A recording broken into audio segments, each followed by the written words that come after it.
Hey everyone, it is me again, back with another honest chat about money, and frankly, some of the tough lessons I learned the hard way today. We are diving deep into something that many people shy away from discussing openly, the often frustrating, sometimes disheartening, but ultimately essential journey to accumulating your first $100,000 in investments. I am just going to put it out there, investing your first 100,000 honestly kind of sucks. I know strong words, but hear me out, because this is the phase where you are doing a ton of the heavy lifting, putting in so much effort, but the progress, it just feels so incredibly small, almost insignificant at times. And trust me, I have been there watching those numbers tick up slowly, wondering if it was all even worth it, especially after some of the spectacular missteps I made in my earlier days. The first 100K in my experience, and from what I have seen with countless others, is almost always the hardest milestone you will ever hit on your wealth building journey. Why? Because the early years demand the most discipline, the most patience, and the most consistency. And they ask for it at a time when it genuinely does not feel like your money is really working for you. It is a mental game more than anything else, a test of your resolve. I remember starting out so full of misguided enthusiasm, thinking I could just jump in, pick a few hot stocks, and be rich overnight. Boy, was I wrong. My early attempts were a classic example of chasing quick gains, listening to every rumor and diving headfirst into things I barely understood. I chased those meme stocks, I jumped on every canty miss opportunity, and I paid for it dearly, my hard-earned savings.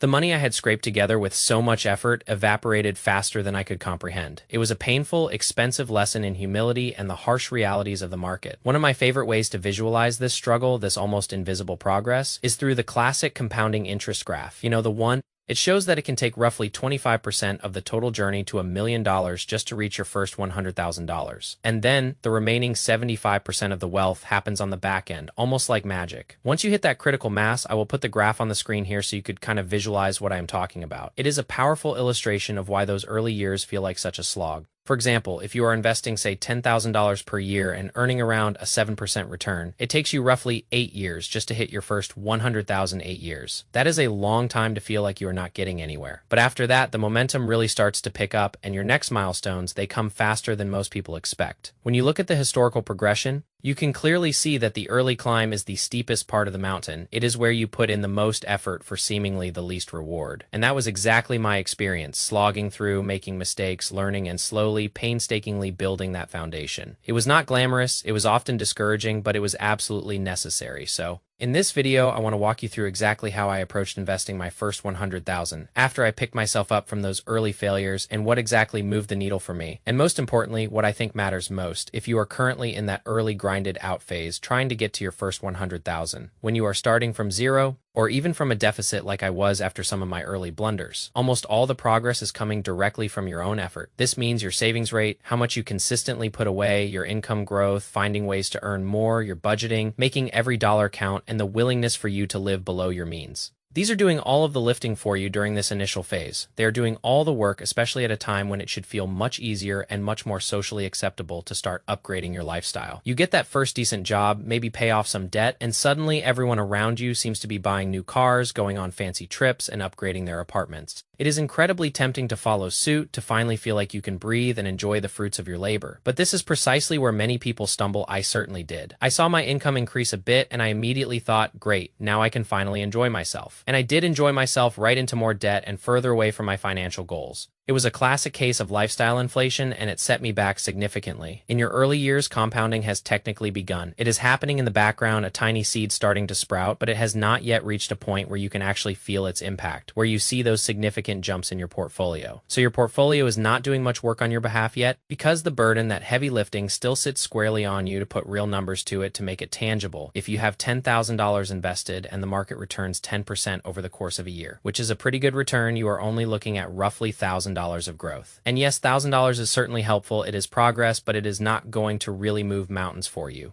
It is not going to fundamentally change your financial situation overnight because of that dynamic. Most of your net worth in this stage, again, still depends far more on how much you personally are able to contribute rather than what the market is contributing for you. This is exactly why this phase tends to feel slow, grinded out, and at times a little discouraging. It feels like you are running on a treadmill, putting in all this effort, but the scenery is barely changing. And on top of that, this period of life is often when your financial financial obligations feel the heaviest relative to your income. You may be working through student loans, building up that all-important emergency fund, furnishing that first apartment, buying your first vehicle, all while you are getting paid for an entry-level job. It is a lot to juggle, and the financial pressure can feel immense. I remember working multiple jobs, meticulously tracking every penny, trying to pay down the debt I had accumulated from my early investment mistakes, and simultaneously trying to rebuild my savings. It felt like I was constantly swimming against the current. One of the biggest psychological hurdles on the road to your first $100,000 is that compounding is technically doing exactly what it is supposed to do. It is working its magic, but emotionally, it is going to feel like nothing is happening. It is going to make this stretch so tough, and it is honestly going to frustrate you a little bit. You just have to understand that compounding is incredibly powerful over long periods of time. It is the eighth wonder of the world, as they say, but in the early years, it is not going to look pretty. The growth is going to be quiet, almost invisible, and a lot of the momentum, again, is just going to be driven by your consistent contributions. This is where the long-term thinking, truly understanding and believing in the power of time, and your delayed gratification, the ability to forgo immediate pleasure for future gain, become absolutely critical. Because the investors who ultimately win,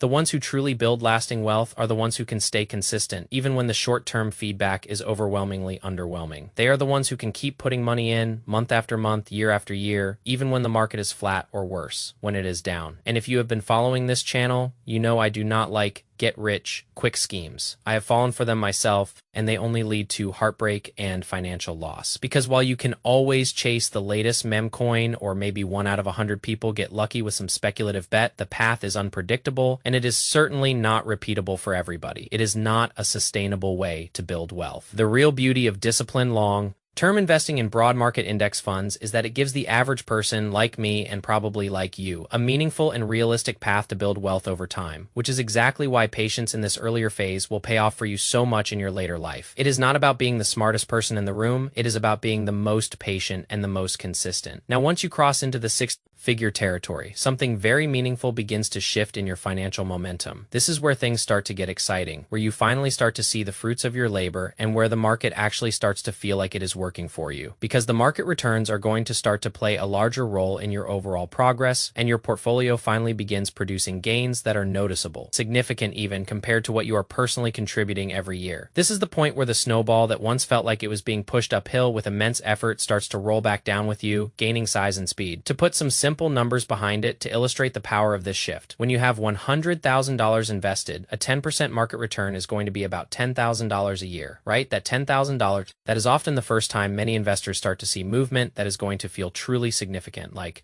$10,000 in a year from your investments alone. That is pretty good. That is real money, money that can make a tangible difference. As the portfolio grows, the effect becomes more and more and more pronounced, because at $200,000, that same return of 10% gives you $20,000. You see where I am going with this. Now, $500,000 becomes $50,000 in annual returns. And this is exactly why people at this stage often say that their money finally feels like it is working for them. It is no longer just your hard work. It is your hard work amplified by the power of compounding and market returns. It is a powerful, almost liberating feeling, however, and this is a big however. This is also where many people unintentionally sabotage their own progress. It is a cruel irony, but a large percentage of investors quit. They will slow down, they will get distracted before they ever reach this point, this critical tipping point of hitting six figures. Some people get discouraged during those slow, early years, the ones I just described, and they simply give up, deciding investing is not for them, or that it is too hard, or that it is just for rich people. Others, and I have seen this happen too many times, allow their lifestyle to expand too quickly as their income rises. They fall into the trap of keeping up with the Joneses, and instead of letting their investments grow, they funnel all their extra money into consumer goods and experiences. And many people just simply stop investing consistently because they do not feel great about that early progress. They are impatient and they just tapped out early. They miss out on the incredible growth that happens after that initial hump. It is truly heartbreaking to see, because they were so close to breaking through. If your goal right now is to accelerate your path to that first $100,000 invested, the strategy honestly does not need to be complicated or flashy or built around trying to outsmart the market, because I guarantee you, and I say this from direct, painful experience, you will not consistently do that. There are far too many variables, too much noise, and too many people with more information and resources than you have. But it absolutely does need to be extremely focused during these early years, and it needs to be consistent, almost boring in its regularity. Because what most people underestimate, something I definitely did in my early days, is how dominant your savings rate is at the very beginning of your wealth building journey. money, your consistent contributions, the money you actively put into your investments will almost always outweigh whatever short-term investment gains that will happen before you hit your first $100,000.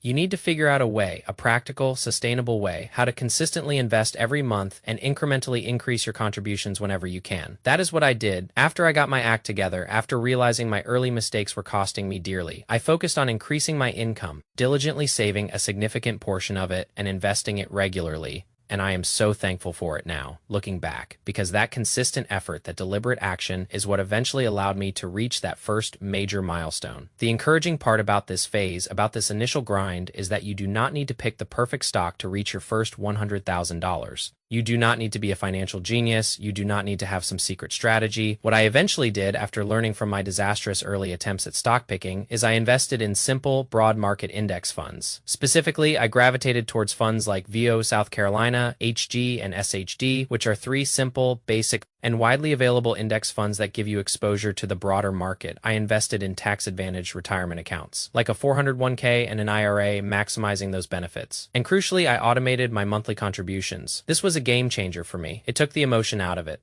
ensuring that money was invested consistently, regardless of what the market was doing or how I was feeling on any given day. This simple, almost boring approach is what got me to that essential tipping point. What ends up mattering far more than being some kind of finance savant, some market wizard, is giving your money sufficient time in the market and having the discipline to show up month after month, day after day, especially during those long stretches when the progress feels painfully slow and the results are literally almost invisible to you. Staying disciplined day in and day out when it is not fun, when it feels like a chore, when you are not seeing instant gratification, that is exactly what is going to separate people who eventually build real wealth. And the people that do not want to stay disciplined, the ones who give up, they are going to get stuck perhaps forever in that cycle of financial struggle or stagnation. And here's the beautiful irony when it comes to building wealth. The habits you wire into your life on the road to your first $100,000, those fundamental, often difficult habits, they are not just useful for that first milestone. Those habits of automatically investing consistently, saying no to lifestyle inflation, having the patience to let your money grow, truly understanding delayed gratification. Those are the exact same habits that carry you faster, much faster, to that $200,000 mark, to that $500,000 mark,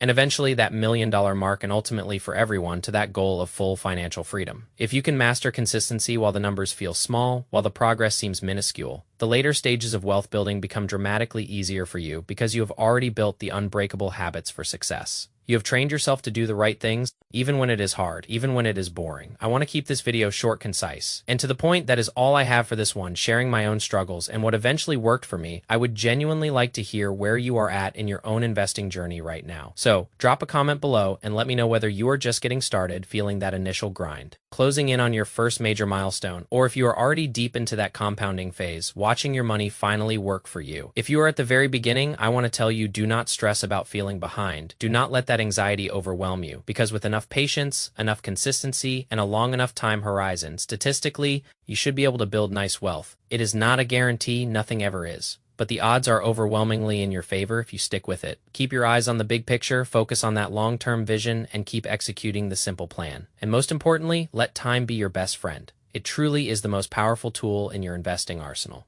As always, I appreciate you being here, sharing this journey with me, and learning from my mistakes so you do not have to make them yourself. I will see you all in the next one.